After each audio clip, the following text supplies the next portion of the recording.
Chemistry question paper discuss చేద్దాం.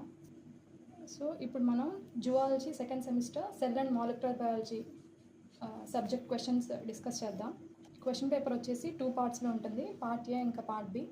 Part ఏలో వచ్చేసి మొత్తం 8 క్వశ్చన్స్ ఉంటాయి. We have to right 5 questions అనమాట. ఈచ్ క్వశ్చన్ 4 మార్క్స్ క్యారీ చేస్తుంది. సో 5 క్వశ్చన్స్ వచ్చేసి total 20 marks. Next part below వచ్చేసి టోటల్ 5 క్వశ్చన్స్ ఉంటాయి.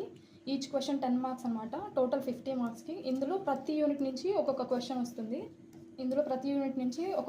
వస్తుంది. అండ్ ఇందులో ఇంటర్నల్ చాయిస్ ఉంటుంది అనమాట. ఇప్పుడు మనం ఒక్కొక్క యూనిట్లో ఏమేమి ఇంపార్టెన్స్ క్వశ్చన్స్ ఉన్నాయో అవి డిస్కస్ చేద్దాం. ఇందులో ఫస్ట్ క్వశ్చన్ వచ్చేసి discuss the various models of plasma membrane with special reference to the fluid mosaic model. అంటే ఇందులో ఫస్ట్ మనం ప్లాస్మా మెంబ్రేన్ అంటే ఏంటి అనేది డిఫైన్ చేయాలి. దాని తర్వాత ప్లాస్మా మెంబ్రేన్ అంటే ఏంటో డిఫైన్ చేసిన తర్వాత దాంట్లో ఏమేమి మోడల్స్ ఉన్నాయి అనేవి డిఫైన్ చేయాలి. అంటే డిఫరెంట్ మోడల్స్ ఉంటాయి కదా, like fluid mosaic model, unit membrane model, sandwich model, అవన్నీ నేమ్స్ డిఫైన్ చేసిన తర్వాత ఇందులో లాస్ట్లో ఫ్లూయిడ్ మొజాయిక్ మోడల్ని హైలైట్ చేస్తూ మనం మొత్తం ఎక్స్ప్లెనేషన్ ఇవ్వాలన్నమాట. ఇందులో కంపల్సరీగా ఫ్లూయిడ్ మొజాయిక్ మోడల్ యొక్క డయాగ్రామ్ అనేది డ్రా చేయాలి. నెక్స్ట్ క్వశ్చన్ వచ్చేసి explain the fluid mosaic model of plasma membrane, how does it differ from earlier models అనమాట. అంటే పై క్వశ్చన్లో ఎలాగైతే ఫ్లూయిడ్ మొజాయిక్ మోడల్ని హైలైట్ చేసామో ఇందులో మొత్తం ఫ్లూయిడ్ మొజాయిక్ మోడల్ గురించి ఎక్స్ప్లెయిన్ చేస్తూ దాని డయాగ్రామ్ కూడా డ్రా చేయాలి. అండ్ దెన్ లాస్ట్లో వచ్చేసి అది మిగతా మోడల్స్ కంటే ఎలాగ డిఫర్ అవుతుందో హైలైట్ చేయాలన్నమాట. అంటే దాంట్లో ఎలాగ లిపిడ్స్ అండ్ ప్రోటీన్స్ ఉంటాయి, అది ఫ్లూయిడ్ నేచర్ని ఎలాగ హైలైట్ చేసింది, దాంట్లో ట్రాన్స్పోర్ట్స్ అనేది ఎలా జరుగుద్ది, ఇవన్నీ డిఫైన్ చేయాలన్నమాట. నెక్స్ట్ క్వశ్చన్ వచ్చేసి explain in detail the difference between prokaryotic and eukaryotic cells with neat labelled diagram. ఇక్కడ వచ్చేసి మీరు ఒక టేబుల్ లాగా అరేంజ్ చేసి డిఫరెన్సెస్ హైలైట్ చేస్తే చూడ్డానికి బాగుంటుంది. లాస్ట్లో వచ్చేసి prokaryotic and eukaryotic cells both diagrams draw చేయాలి. ఇందులో ఒక 10-15 పాయింట్స్ వస్తాయి, కంపల్సరీగా అవన్నీ ఎక్స్ప్లెయిన్ చేయాలి. లైక్ వాటి సెల్స్ ఎలా డిఫర్ అవుతాయి, న్యూక్లియస్ ఎలా డిఫరెంట్గా ఉంటుంది, వాటిల్లో డెఫినేషన్ ఏంటి, వాటిలో రైబోజోమ్స్ ఎలా డిఫరెంట్గా ఉంటాయి, అవన్నీ హైలైట్ చేయాలి.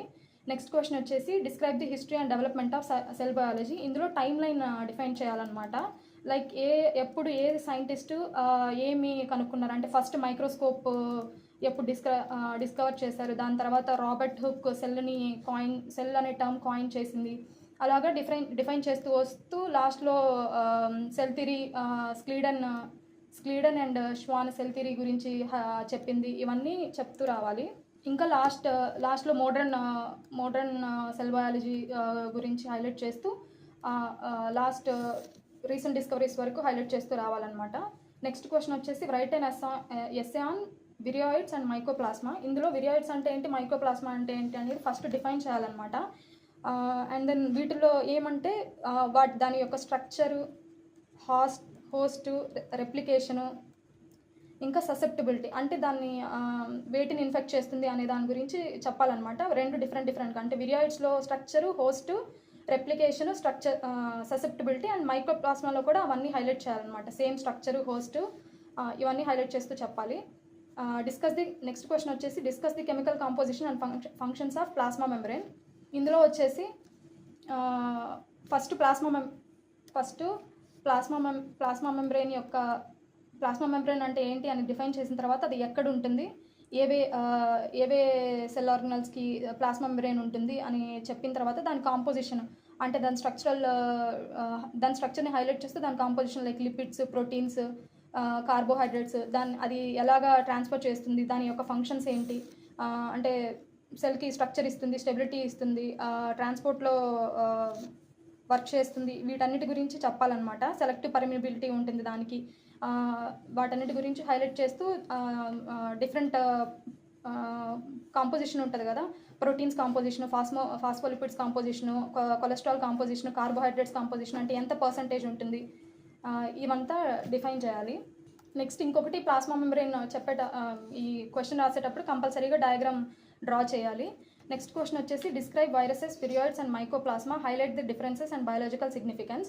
ఇది వచ్చేసి డిఫరెన్సెస్గా రాస్తే బాగుంటుంది. ఒక టేబుల్ లాగా డ్రా చేసి పైన చెప్పినట్టు ప్రతి ఒక్క ఆర్గానిజంకి లైక్ వైరసెస్కి, విరియాయిడ్స్కి, మైకోప్లాస్మాకి దాని యొక్క స్ట్రక్చరు, హోస్టు, రెప్లికేషను, ఇంకా బయాలజికల్ సిగ్నిఫికెన్స్, దాని యొక్క ససెప్టబిలిటీ, ఇలాగ డిఫరెంట్ పాయింట్స్ వచ్చేటట్టు ప్రతి ఒక్క దాని గురించి ఒక టేబుల్ లాగా డ్రా చేసి ఎక్స్ప్లెయిన్ చేస్తే క్వశ్చన్ అనేది బిల్డ్ అవుతుంది. నెక్స్ట్ ఇప్పుడు యూనిట్ టూ గురించి చెప్పుకుందాం. దీంట్లో ఫస్ట్ క్వశ్చన్ వచ్చేసి describe the structure and functions of Golgi complex with neat labelled diagram. ఏ సెల్ ఆర్గనల్స్ ఇచ్చినా కానీ ఫస్ట్ వాటి యొక్క ఆ సెల్ ఆర్గనల్ గురించి డిఫైన్ చేయాలి. ఇందులో గోల్జీ కాంప్లెక్స్ అంటే ఏంటి, ఎక్కడ ఉంటుంది అనే దాన్ని డిఫైన్ చేయాలి. దాని తర్వాత దాని యొక్క స్ట్రక్చరల్ పార్ట్స్ గురించి ప్రతి ఒక్క దాని గురించి డిఫైన్ చేసుకుంటూ రావాలి. అది ఎలా ఉంటుంది, ఎలా ఫామ్ అవుతుంది అని చెప్పి దాని డయాగ్రామ్ డ్రా చేసి హైలైట్ చేస్తూ ప్రతి ఒక్క పార్ట్ గురించి దాని ఫంక్షన్స్ గురించి చెప్పుకుంటూ రావాలి. నెక్స్ట్ క్వశ్చన్ వచ్చేసి write and essay on lysosomes and the role in intracellular digestion. Lysosomes గురించి కూడా అంతే. ఫస్ట్ లైసోజోమ్స్ అంటే ఏంటో డిఫైన్ చేసిన తర్వాత అది ఎలా ఫామ్ అవుతుంది, లైసోజోమ్స్ గోల్జీ కాంప్లెక్స్ నుంచి ఎలా ఫామ్ అవుతుంది, దాంట్లో ఫాగోసైటోసిస్ జరిగినప్పుడు అవి ఎలా ఫామ్ అవుతాయి వ్యాక్యూల్స్ నుంచి, ఇవంతా ఎక్స్ప్లెయిన్ చేస్తూ రావాలి. దాని తర్వాత లైసోజోమ్స్లో హైడ్రోలైటిక్ ఎంజైమ్స్ ఉంటాయి, అవన్నీ ఇంట్రాసెల్యులర్ డైజెషన్, హైడ్రోలైటిక్ ఎంజైమ్స్ ఉంటాయి, అవన్నీ ఇంట్రాసెల్యులర్ డైజెషన్కి ఎలా హెల్ప్ అవుతుంది అనే దాని గురించి హైలైట్ చేస్తూ చెప్పాలన్నమాట. నెక్స్ట్ క్వశ్చన్ వచ్చేసి describe the structure and functions of ribosomes. ఇది కూడా అంతే. ఫస్ట్ రైబోజోమ్స్ అంటే ఏంటో డిఫైన్ చేయాలి, దాని మెయిన్ ఫంక్షన్ ఏంటో డిఫైన్ చేసిన తర్వాత దాని డయాగ్రామ్ కంపల్సరీ ఈ క్వశ్చన్కి కూడా డయాగ్రామ్ డ్రా చేయాలి. అండ్ యూకారియోట్స్లో రైబోజోమ్స్ ఎలా డిఫరెంట్గా ఉంటాయి చెప్పాలి. వాటి యొక్క సబ్ యూనిట్స్ డిఫైన్ చేస్తూ, అంటే ప్రోకారియోట్స్లో సబ్ యూనిట్స్ డిఫరెంట్గా ఉంటాయి, యూకారియోట్స్లో సబ్ యూనిట్స్ డిఫరెంట్గా ఉంటాయి, దాని గురించి చెప్తూ హైలైట్ చేయాలి. దాంట్లో న్యూక్లిక్ యాసిడ్ గురించి ప్రతి ఒక్క పార్ట్ గురించి ఎక్స్ప్లెయిన్ చేస్తూ రాయాలన్నమాట. నెక్స్ట్ క్వశ్చన్ వచ్చేసి explain the ultra structure of mitochondria and describe its role in energy production. ఇది కూడా అంతే. ఫస్ట్ మైటోకాండ్రియా ఎక్కడ ఉంటుంది, వేర్ ఇట్ ఈస్ ప్రజెంట్, దాని తర్వాత దాని స్ట్రక్చర్ గురించి ఎక్స్ప్లెయిన్ చేయాలి, అంటే డబుల్ మెంబ్రెయిన్ లేకపోతే ఏంటి అనే దాని గురించి చెప్పాలి. దాని తర్వాత ఎలాగైతే మైటోకాండ్రియా ఏటీపీ ప్రొడక్షన్కి ఎలాగైతే హెల్ప్ చేస్తుందో దాని గురించి హైలైట్ చేస్తూ దాని స్ట్రక్చర్ లైక్ థైలాకోయిడ్ మెంబ్రెయిన్స్ ఎలా ఉంటాయి, స్ట్రోమా ఏంటి, గ్రానా ఏంటి, ఇవన్నీ ఎక్స్ప్లెయిన్ చేసుకుంటూ రావాలి. అండ్ ఇందులో కూడా డయాగ్రామ్ అనేది కంపల్సరీ ఇంపార్టెంట్. నెక్స్ట్ క్వశ్చన్ వచ్చేసి describe the structure and functions of centriole. దీంట్లో కూడా అంతే. సెంట్రియోల్ డయాగ్రామ్ డ్రా చేయాలి అండ్ సెంట్రియోల్ అంటే ఏంటో ఎక్స్ప్లెయిన్ చేయాలి. ఇందులో యానిమల్స్కి ప్లాంట్స్లో ఉంటుందా లేదా, యానిమల్స్లో ఉంటుందా లేదా అనే దాని గురించి హైలైట్ చేయాలి. అండ్ లాస్ట్లో వచ్చేసి సెంట్రియోల్ ఫంక్షన్స్ హైలైట్ చేయాలి, సెల్ డివిజన్లో ఎలా హెల్ప్ చేస్తుంది, వీటన్నిటి గురించి ఎక్స్ప్లెయిన్ చేస్తూ రావాలి. అండ్ డయాగ్రామ్ కూడా కంపల్సరీ డ్రా చేయాలి. నెక్స్ట్ క్వశ్చన్ వచ్చేసి write and essay on mitochondrial DNA and its significance. దీంట్లో కంపల్సరీ చెప్పాల్సింది ఏంటి అంటే మైటోకాండ్రియాకి దాని యూనిక్ డిఎన్ఏ ఒకటి ఉంటుంది, అది మదర్ నుంచి ఎలా అయితే వస్తుందో దాని గురించి హైలైట్ చేస్తూ ఎక్స్ప్లెయిన్ చేయాలి. లాస్ట్లో ఆ డిఎన్ఏ యొక్క సిగ్నిఫికెన్స్ ఏంటి, అంటే జెనెటిక్స్ రిలేటెడ్ దాని సిగ్నిఫికెన్స్ ఏంటి అనేది హైలైట్ చేస్తూ ఎక్స్ప్లెయిన్ చేయాలన్నమాట. Next compare prokaryotic and eukaryotic ribosomes in detail. పైన చెప్పినట్టు రైబోజోమ్ స్ట్రక్చర్ గురించి ఎప్పుడైతే మనం మాట్లాడుకున్నామో అక్కడ చెప్పినట్టు ఇక్కడ కూడా eukaryotic ribosomes, prokaryotic ribosomes difference ఏంటి, మెయిన్లీ సబ్ యూనిట్స్లో డిఫరెన్స్ వస్తుంది, దాని గురించి హైలైట్ చేస్తూ ఎక్స్ప్లెయిన్ చేయాలన్నమాట. కొంచెం డీప్ ఫార్మాట్లో ఎక్స్ప్లెయిన్ చేయాలి. నెక్స్ట్ యూనిట్ 3 క్వశ్చన్స్ చెప్పుకుందాం. ఇందులో ఫస్ట్ క్వశ్చన్ వచ్చేసి describe the stages of mitosis with neat labelled diagram. ఎప్పుడైనా మైటోసిస్ మియోసిస్ గురించి చెప్పేటప్పుడు ఫస్ట్ డయాగ్రామ్స్ అనేవి చాలా ఇంపార్టెంట్. ఇందులో ప్రతి స్టేజ్ హైలైట్ చేస్తూ ప్రతి స్టేజ్కి ఎదురుగా దాని డయాగ్రామ్, స్టేజ్ ఇంకా దాని డయాగ్రామ్ హైలైట్ చేస్తూ, అంటే క్రోమోజోమ్స్ ఎలాగ డిఫరెంట్ కలర్స్ డిఫరెంట్గా ఉంటాయో అది కలర్స్ని హైలైట్ చేస్తూ చెప్పాలన్నమాట. ఇందులో ప్రతి స్టేజ్ లైక్ ఎలాగైతే ప్రోఫేస్, మెటాఫేస్, అనాఫేస్ అవన్నీ ఉంటాయి, ప్రతి ఒక్క స్టేజ్ దాని ఫంక్షను, ఆ స్టేజ్లో క్రోమోజోమ్ న్యూక్లిక్ యాసిడ్ స్ట్రక్చర్ ఎలా ఉంటుంది అనేది హైలైట్ చేస్తూ ఎక్స్ప్లెయిన్ చేస్తూ రావాలి. నెక్స్ట్ క్వశ్చన్ వచ్చేసి explain the stages of meiosis and mention it significance. ఎలా అయితే మైటోసిస్ ఎక్స్ప్లెయిన్ చేస్తామో మియోసిస్ కూడా అంతే. ఇందులో డిఎన్ఏ రెప్లికేషన్ ఎలా ఉంటుంది, ఏ స్టేజ్లో డిఎన్ఏ రెప్లికేషన్ జరిగిద్ది, రెప్లికేషన్ జరిగిన తర్వాత న్యూక్లిక్ యాసిడ్ ఏదైతే డిఎన్ఏ ఉందో దాని యొక్క ప్లాయిడీ ఎలా చేంజ్ అవుతుంది, అంటే ప్లాయిడీ చేంజ్ అవుతుందా లేదా లేకపోతే అలానే ఉంటుందా.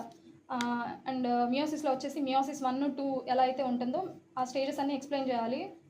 మియోసిస్లో మళ్ళీ ప్రోఫేస్లో లెప్టోటిన్, జైగోటిన్, ప్యాకిటిన్ ఎలా అయితే స్టేజెస్ ఉంటాయో ఆ స్టేజెస్ కూడా ఎక్స్ప్లెయిన్ చేయాలి. నెక్స్ట్ క్వశ్చన్ వచ్చేసి అండ్ డయాగ్రామ్స్ కంపల్సరీగా ఎక్స్ప్లెయిన్ చేయాలి మియోసిస్, మైటోసిస్లో. నెక్స్ట్ క్వశ్చన్ వచ్చేసి write and essay and abnormal cell growth with reference to cancer. ఇందులో ఫస్ట్ మనం అసలు క్యాన్సరస్ సెల్ గ్రోత్ అంటే ఎట్లా ఉంటుంది, దాని క్యారెక్టరిస్టిక్స్ ఏంటి, అంటే లైక్ అన్కంట్రోల్డ్ సెల్ డివిజన్ జరిగిద్ది, మెటాస్టాసిస్ జరిగిద్ది, ట్యూమర్ ఫార్మేషన్ ఎలా అయింది, ఇవన్నీ హైలైట్ చేసుకుంటూ ఎక్స్ప్లెయిన్ చేస్తూ రావాలి. ఇది థియరిటికల్ క్వశ్చనే. నెక్స్ట్ క్వశ్చన్ వచ్చేసి describe glycolysis in detail with its energy yield. ఇందులో వచ్చేసి గ్లైకాలసిస్ సైకిల్ గురించి ఎక్స్ప్లెయిన్ చేస్తూ రావాలి. గ్లైకాలసిస్కి డిఫరెంట్ నేమ్స్ ఏమన్నా ఉంటే అవి హైలైట్ చేయాలి. ప్రతి ఒక్క స్టెప్ ఆ రియాక్షన్ యొక్క పేరు, ఆ రియాక్షన్లో ఇన్వాల్వ్ అయ్యే ఎంజైమ్స్ ఏవైతే ఉంటాయో రియాక్షన్ నేము, ఎంజైమ్స్, అండ్ దెన్ ఏమైనా ఎనర్జీ కాంపౌండ్స్ ఇన్వాల్వ్ అవుతాయి, లైక్ ఏటీపీ యూసేజ్ ఉందా, లేకపోతే ఎన్ఏడిపి యూసేజ్ ఉందా, లేకపోతే ఫాస్ఫోరిలేషన్ జరిగితే ఏడీపీ కన్వర్ట్ అవుతుందా అని ప్రతి ఒక్క స్టెప్లో ఏవేవైతే ఇన్వాల్వ్ అవుతున్నాయో అవన్నీ హైలైట్ చేస్తే లాస్ట్లో సైకిల్ అంతా అయిపోయిన తర్వాత ఎంత ఎనర్జీ ఈల్డ్ అవుతుంది, అంటే how many ATPs or NADPs are producing అనేది హైలైట్ చేస్తూ మనం ఎక్స్ప్లెయిన్ చేయాలన్నమాట. At the end of the cycle మనం గ్లైకాలసిస్ ఒక సైకిల్ డయాగ్రామ్, అంటే ఏమేమి రియాక్షన్స్ అవుతో ఇన్వాల్వ్ అవుతుందో విత్ నేమ్స్ తోటి సైకిల్ డయాగ్రామ్ డ్రా చేయాలి. నెక్స్ట్ వచ్చి explain Kreb cycle with neat labelled diagram and ATP yield. Same పై క్వశ్చన్ లాగే ఇందులో కూడా క్రెబ్ సైకిల్లో ఏవేవైతే స్టెప్స్ ఉంటాయో అవన్నీ హైలైట్ చేస్తూ అందులో ఏవేవైతే స్టెప్స్, ఇంకా స్టెప్స్ నేమ్స్, ఇంకా ఎంజైమ్స్, ఇంకా ఏ స్టెప్లో ATP, NADP or any other cofactors ఏమన్నా ఇన్వాల్వ్ అవుతున్నాయా అలాంటివన్నీ హైలైట్ చేస్తూ లాస్ట్లో ఎంత ఎనర్జీ ఈల్డ్ వస్తుంది అనేది ఎక్స్ప్లెయిన్ చేస్తూ రాయాలన్నమాట క్వశ్చన్. అండ్ లాస్ట్లో దీనికి కూడా డయాగ్రామ్ డ్రా చేయాలి. నెక్స్ట్ క్వశ్చన్ వచ్చేసి describe the electron transport system and oxidative phosphorylation. ఇది కూడా అంతే, ఎలక్ట్రాన్ ట్రాన్స్పోర్ట్ సిస్టమ్ యొక్క చైన్ డయాగ్రామ్ ఉంటుంది. ఆ డయాగ్రాము దాంట్లో oxidative phosphorylation, especially electron transport సిస్టంలో ఆక్సిడేటివ్ ఫాస్ఫోరిలేషన్ అనే ప్రాసెస్ని హైలైట్ చేస్తూ క్వశ్చన్ ఎక్స్ప్లెయిన్ చేయాలి. లాస్ట్లో డయాగ్రామ్ డ్రా చేయాలి. నెక్స్ట్ క్వశ్చన్ వచ్చేసి compare mitosis and meiosis in detail. ఇది డిఫరెన్షియేషన్ క్వశ్చన్ అనమాట. మైటోసిస్, మియోసిస్ టేబుల్ వేసి డిఫరెన్షియేట్ చేస్తూ మనం ఎక్స్ప్లెయిన్ చేయాలి ప్రతి ఒక్క స్టెప్. అంటే లాస్ట్లో ప్లాయిడీ ఎలా చేంజ్ అవుతుంది, ఏ స్టెప్లో డిఎన్ఏ రెప్లికేషన్ అనేది జరుగుతుంది, ఇవన్నీ ఎక్స్ప్లెయిన్ చేస్తూ రావాలి. నెక్స్ట్ వచ్చి యూనిట్ 4 ఇంపార్టెంట్ క్వశ్చన్స్ వచ్చేసి యూనిట్ 4లో first question describe DNA replication in prokaryotes with reference to semi conservative and semi discontinuous mechanism. ఈ టూ మెకానిజమ్స్ని హైలైట్ చేస్తూ ఇందులో ఏవేవి ఎంజైమ్స్ ఇన్వాల్వ్ అవుతున్నాయి, డిఫరెంట్ ఎంజైమ్స్ ఇన్వాల్వ్ అవుతాయి కదా, లైగేజెస్, ఇలాంటి ఎంజైమ్స్ అన్నీ ఇన్వాల్వ్ అవుతాయి కదా, ఇలాంటివన్నీ మెన్షన్ చేస్తూ and each and every enzyme యొక్క ఫంక్షన్ హైలైట్ చేస్తూ క్వశ్చన్ రాయాలి. అండ్ 2 డిఫరెంట్ మెకానిజమ్స్ కాబట్టి 2 డిఫరెంట్ హెడ్డింగ్స్ పెట్టి ఏ మెకానిజంలో అయితే ఏవే ఎంజైమ్ ఇన్వాల్వ్ అవుతుందో ఆ enzyme plus function and mechanism. దీంట్లో కూడా అంతే, సెమీ డిస్కంటిన్యూస్ మెకానిజంలో కూడా ఆ ఎంజైము, ఫంక్షను, ఇంకా ఆ మెకానిజం హైలైట్ చేస్తూ క్వశ్చన్ బిల్డ్ చేయాలి, ఆన్సర్ బిల్డ్ చేయాలి. అండ్ ద నెక్స్ట్ క్వశ్చన్ వచ్చేసి explain the origin and propagation of replication fork in DNA replication. ఇందులో డిఎన్ఏ రెప్లికేషన్ జరిగేటప్పుడు ఎలా రెప్లికేషన్ ఫోర్క్ అనేది ఫామ్ అవుతుంది, అంటే ఫస్ట్ స్పెసిఫిక్ డిఎన్ఏ సీక్వెన్స్ ఉంటుంది కదా, ఆ సీక్వెన్స్ దగ్గర రెప్లికేషన్ ఫోర్క్ ఫామ్ అయింది, అది ఏంటి దాని గురించి. తర్వాత లీడింగ్ అండ్ లాగింగ్ స్ట్రాండ్స్ ఉంటాయి కదా, వాటి గురించి, ఏమేమి ప్రోటీన్స్ ఇన్వాల్వ్ అవుతాయి, ఏమేమి ఎంజైమ్స్ ఇన్వాల్వ్ అవుతాయి, వాటన్నిటి గురించి హైలైట్ చేస్తూ వాటి యొక్క ఫంక్షన్స్ మెన్షన్ చేస్తూ ఆన్సర్ బిల్డ్ చేయాలి. నెక్స్ట్ క్వశ్చన్ వచ్చేసి describe transcription in prokaryotes, initiation, elongation and termination. ప్రోకారియోట్స్లో ట్రాన్స్క్రిప్షన్ ప్రొసీజర్ గురించి హైలైట్ చేస్తూ ఎక్స్ప్లెయిన్ చేయాలన్నమాట. అంటే ప్రతి స్టెప్ లైక్ ఇనిషియేషను, ఎలాంగేషన్, లాస్ట్లో ఎలా టెర్మినేట్ అవుతుంది దాని గురించి ఎక్స్ప్లెయిన్ చేస్తూ ప్రతి ఒక్క స్టెప్లో ఏవేవైతే ఎంజైమ్స్ ఇన్వాల్వ్ అవుతాయి ఆ ఎంజైమ్స్, ఇంకా వాటి యొక్క ఫంక్షను ప్లస్ డయాగ్రామ్ అనమాట. Diagram compulsory important. వేటి గురించి అయినా ఈవెన్ రెప్లికేషన్ ఫోర్క్ గురించి మాట్లాడేటప్పుడు కానీ, లేకపోతే సెమీ కన్జర్వేటివ్ రెప్లికేషన్ గురించి మాట్లాడేటప్పుడు కానీ, ఇవి అన్ని క్వశ్చన్స్లో డయాగ్రామ్ అనేది చాలా ఇంపార్టెంట్. అండ్ ఇంకా ఎంజైమ్స్, ఇంకా వాటి ఫంక్షన్స్ కూడా చాలా ఇంపార్టెంట్. ఇంకా నెక్స్ట్ క్వశ్చన్ వచ్చేసి write and essay and post transcriptional modification in prokaryotes. దీంట్లో వచ్చేసి ప్రొకారియోట్స్లో ఏమేం పోస్ట్ ట్రాన్స్క్రిప్షనల్ మోడిఫికేషన్స్ జరుగుతాయి అంటే like mRNA degradation, rRNA degradation, rRNA processing, tRNA processing, ఇలాగా డిఫరెంట్ స్టెప్స్ ఉంటాయన్నమాట. వీటన్నిటి గురించి హైలైట్ చేస్తూ ఆన్సర్ బిల్డ్ చేయాలి. నెక్స్ట్ వచ్చేసి యూనిట్ 5 అనమాట. ఇందులో ఫస్ట్ క్వశ్చన్ వచ్చేసి explain gene expression in prokaryotes with reference to lac operon. Lac operon అనేది చాలా ఇంపార్టెంట్ టాపిక్. దీని గురించి ఎప్పుడు ఎక్స్ప్లెయిన్ చేసినా ఫస్ట్ లాకప్రాన్ డయాగ్రామ్ అనేది డ్రా చేస్తూ ఎక్స్ప్లెయిన్ చేయాలి. దీంట్లో ఫస్ట్ మనం లాకప్రాన్ కాంపోనెంట్స్ హైలైట్ చేయాలన్నమాట. లైక్ ప్రమోటరు, ఆపరేటరు ఇలా ఉంటాయి కదా, వాటన్నిటి గురించి హైలైట్ చేస్తూ వాటి యొక్క ఫంక్షన్స్ ఏంటి హైలైట్ చేస్తూ చెప్పాలి. అండ్ దెన్ లాస్ట్లో మెకానిజం ఆఫ్ రెగ్యులేషన్ గురించి కూడా మాట్లాడాలి. అంటే లాక్టోజ్ ఒకవేళ ఉంటే ఎలా ఫంక్షన్ అవుతుంది, ఆబ్సెంట్ అయితే ఎలా ఫంక్షన్ అవుతుంది, గ్లూకోజ్ ఉంటే ఎలా ఫంక్షన్ అవుతుంది, దాని గురించి హైలైట్ చేస్తూ మాట్లాడాలన్నమాట. నెక్స్ట్ క్వశ్చన్ వచ్చేసి ఇంకా చెప్పినట్టు డయాగ్రామ్ డ్రా చేసి మెకానిజం ఆఫ్ రెగ్యులేషన్ గురించి, దాని యొక్క లాకప్రాన్లో ఏమేమి పార్ట్స్ ఉంటాయి వాటి గురించి హైలైట్ చేస్తూ ప్రోకారియోట్స్లో ఎలాగ జీన్ ఎక్స్ప్రెస్ అవుతుందో చెప్తూ ఆన్సర్ బిల్డ్ చేయాలన్నమాట. నెక్స్ట్ క్వశ్చన్ వచ్చేసి describe gene expression in eukaryotes.